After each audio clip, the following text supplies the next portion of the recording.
and welcome back to my channel, Plain Not Jane. I am Plain Not Jane, and you, my friend, have tuned into this week's 7. This week's 7 is a video series highlighting lessons learned and observations made in my life over the last 7 days. And this week's 7 starts now.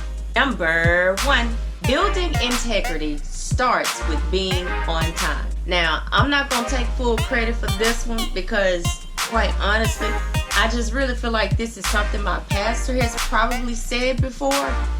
It just really sounds like something my pastor would say, that building integrity, like the first step to building integrity, is to just be on time.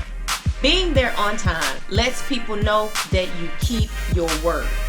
Yeah, I'll be there at 6, and if you're there at 6, you've demonstrated that you can keep your word on something really small, which can translate to people trusting you with larger and larger responsibilities and roles. But if you roll in at 6:15, that's an indicator that you are not dependable.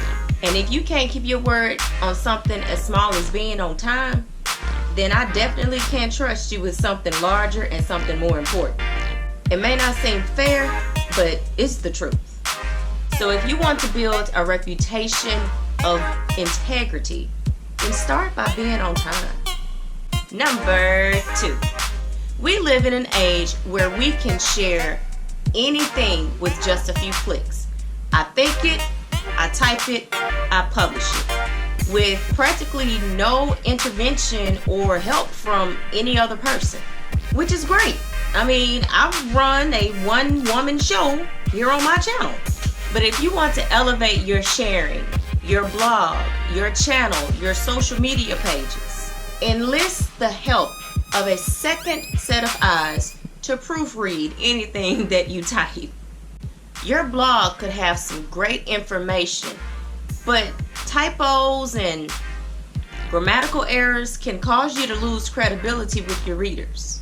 So enlist the help of an anal friend who is a proud member of the grammar police, and just have them proofread your stuff before you type it and share it with the world. Number 3, winning is great. Everybody loves to win, but the truth of the matter is, occasionally you are going to take an L.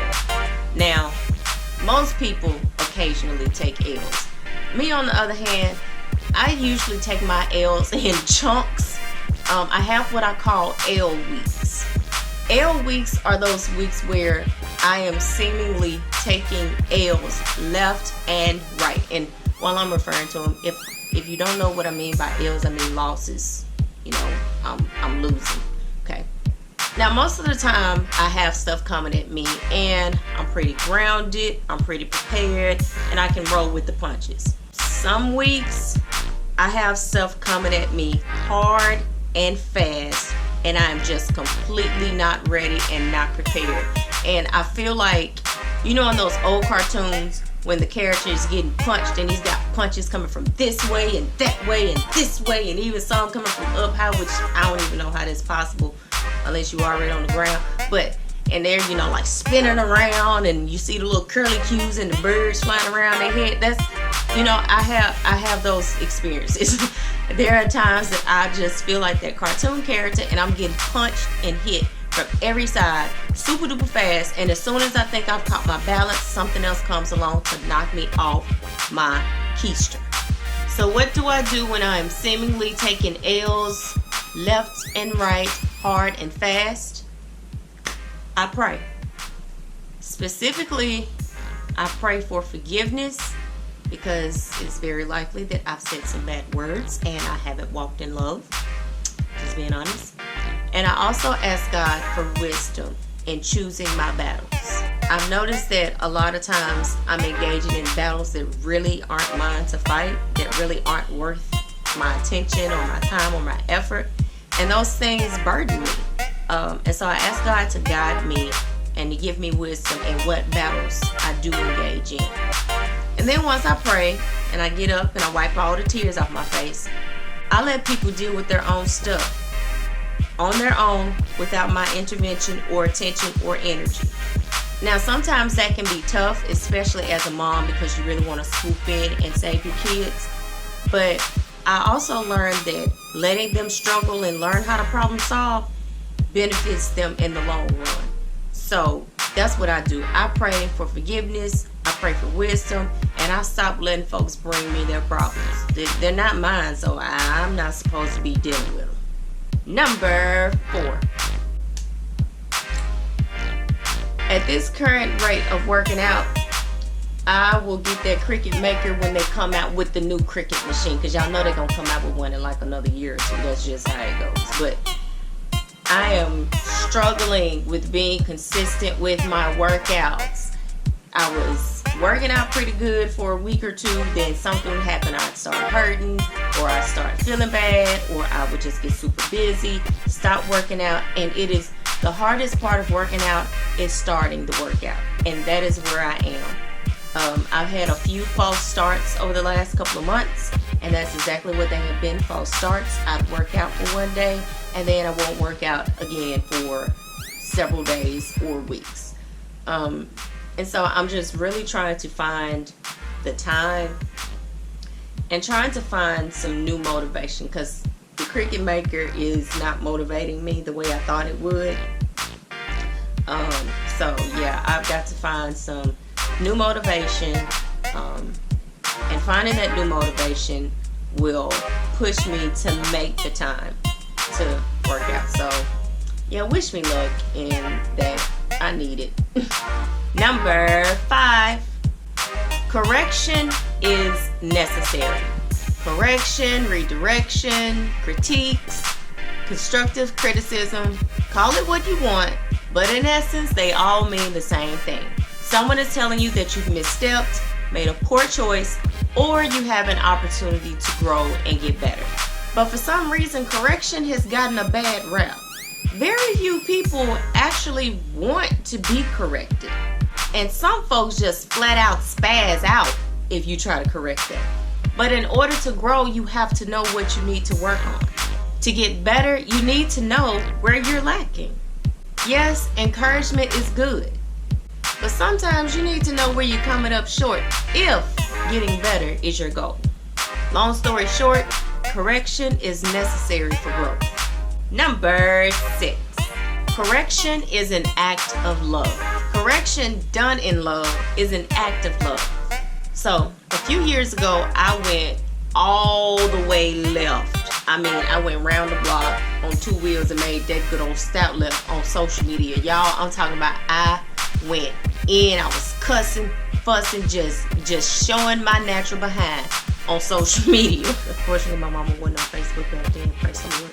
But in the middle of me going left on social media, I had a Facebook friend. Now let me give you the backstory on this. I have no backstory. I have no idea how this lady and I became Facebook friends, because I'm pretty selective about who I friend. I mean, there are some people that I know of that, you know, I don't need to see you gonna post some food, I don't need that on my newsfeed. So I don't even know how this lady and I became Facebook friends. We've never met in real life. I have no idea how we even crossed paths, but I am glad that we did. Here's where the story makes sense. I went left on social media. This woman who knew me, who did not know me from Adam, loved me enough to inbox me and correct me in love. Now, she didn't come at me sideways. You need to stop cussing, and you need to do this, and you need to do that. Nope. This woman came to me in the most loving way. Like, I don't even remember what I was fired up about, but just reading her message soothed me. It felt like this lady reached through my phone screen and gave me the warmest hug and a cup of hot chocolate with some pound cake. I'm so for real.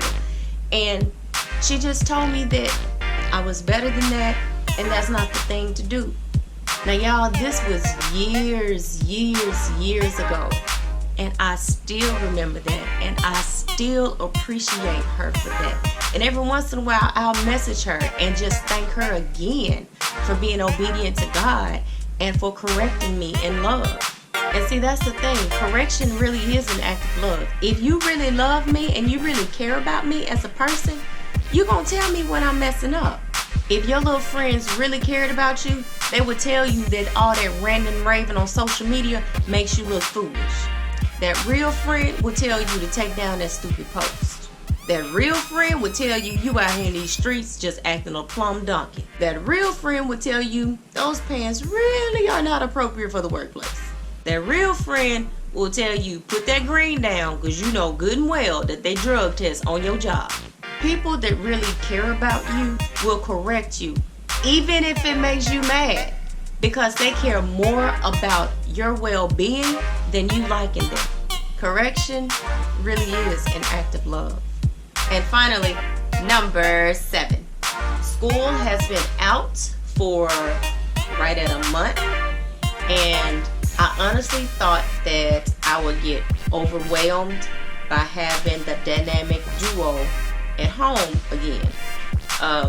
But it's not overwhelming. I'm actually enjoying having the both of them at home. I actually miss Young Mountain when he would be at school. And I think Honey Badger missed him too. And to help, make sure that we're getting all the things that we need to get done, I did work out a schedule. We haven't really stuck to the schedule, I'll be honest. The schedule is more of a suggestion. But it's helped, and we're getting better at getting into that routine.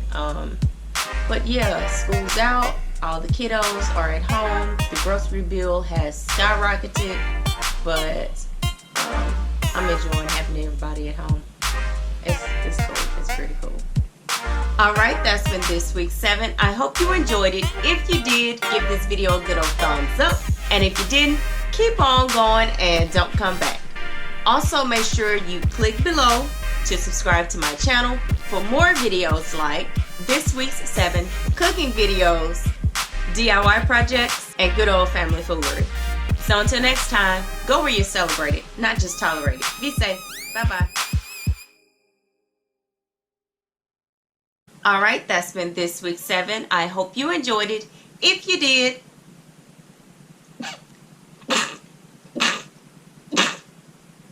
goodness.